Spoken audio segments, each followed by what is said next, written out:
Assalamu alaikum students. My name is Asif and I am back with the lecture number 8. Today we are going to study lines from Endymion. What is the meaning of lines? Lines means that we are going to study few lines from the complete text. And Endymion was the name of a common person according to Greek mythology. What is mythology? Mythology is a belief that is followed or was followed by many people, but it is not true. John Keats, who almost wrote his poetry by composing sensational poetry, and he followed Greek mythology mostly in his poems. So he was sensational poet. Sensational means he tried to depict imaginations, feelings and emotion in his poems. So sensational means to arise feelings or emotions. So he was sensational poet, belongs to romantic age. I told you many times about romantic age, so this time I am not going to talk about this. Well known for Ode to Nightingale, Ode to Psyche, La Belle Dame Sans Mercy. These were the three poems that put John Keats in the world of popularity. Died in 1821 of TB, means tuberculosis. Let's talk about the basic points of the poem. A rhymed couplet. What is the meaning of rhymed? Rhyme means rhyming. The text line in which you may find rhyming. The one word is creating the same sound with the other word is called rhyming. So it was a rhymed couplet. Couplet means the combination of two things is called couplet. Based on Greek mythology. What is mythology? I told you earlier that a belief that was followed by many people or still followed by many people throughout the world, but it is not true. Lines taken from a long poem. Yes, Endymion was a big poem that was distributed into 4 books.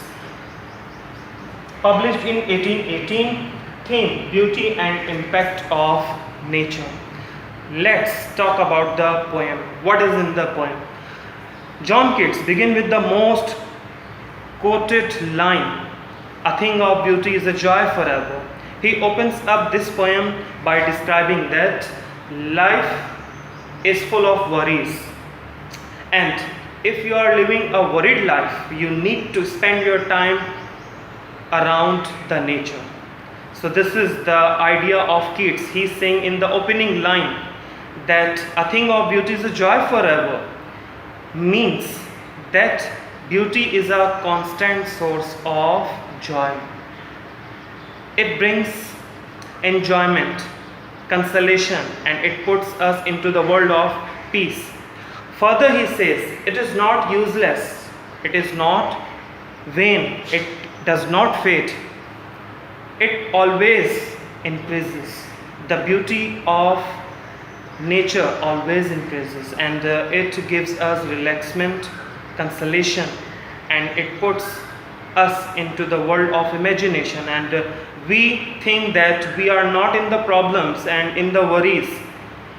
Though this world is full of worries, everyone has many problems on daily basis that we don't even have the idea that how many people are in difficult situations, who are poor, who are facing problems, who are living miserable life.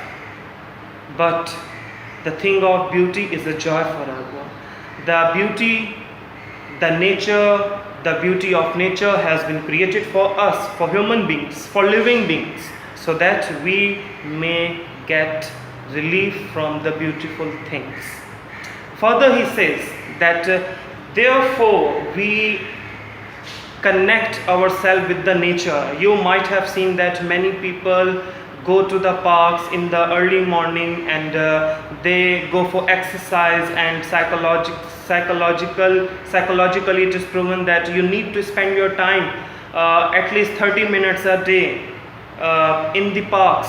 So this is the idea that you may get relief from your troubles that are going on your mind, because everyone has his life that is full of problems, and you might be living a worried life, and you might be in depression. So if you want to put yourself out of depression, you need to spend your time nearby nature.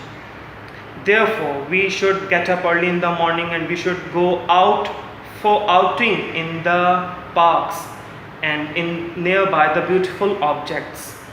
Further, he says that many people think that we don't have good people with us. Keats is saying, don't worry. If you think that there is not goodness in the world, you are wrong. Goodness is everywhere. God has created the goodness in nature.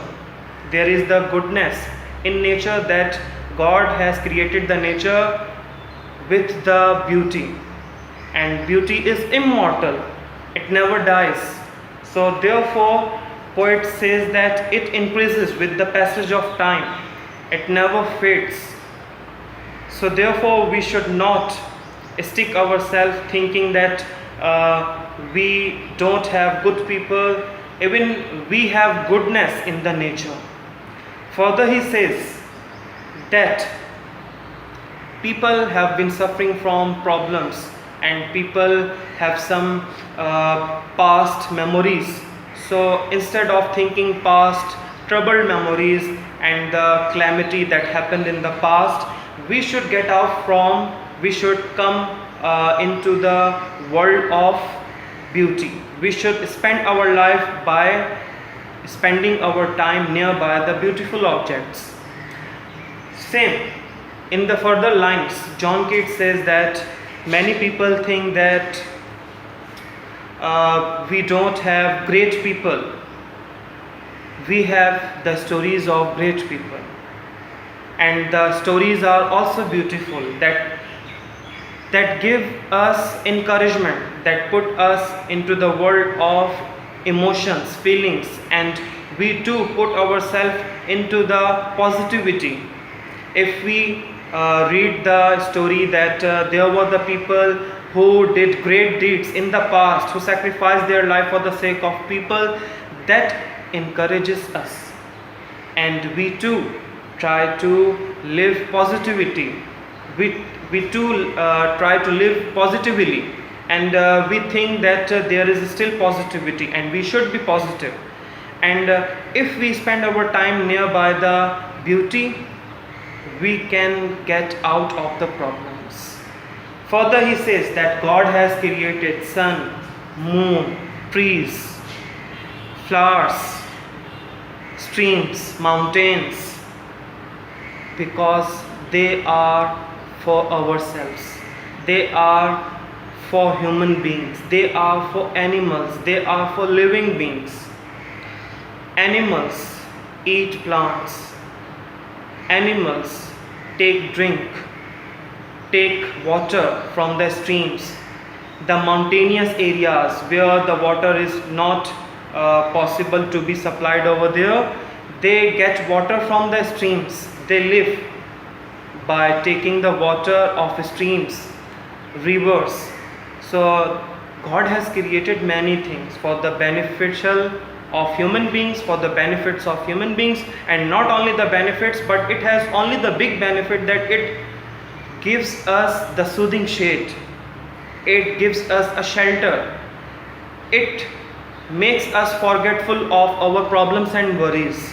So this is what John Keats is saying again and again in every single line. Further he says that God created this world with the beautiful things, and not only the beautiful things but the beautiful events as well.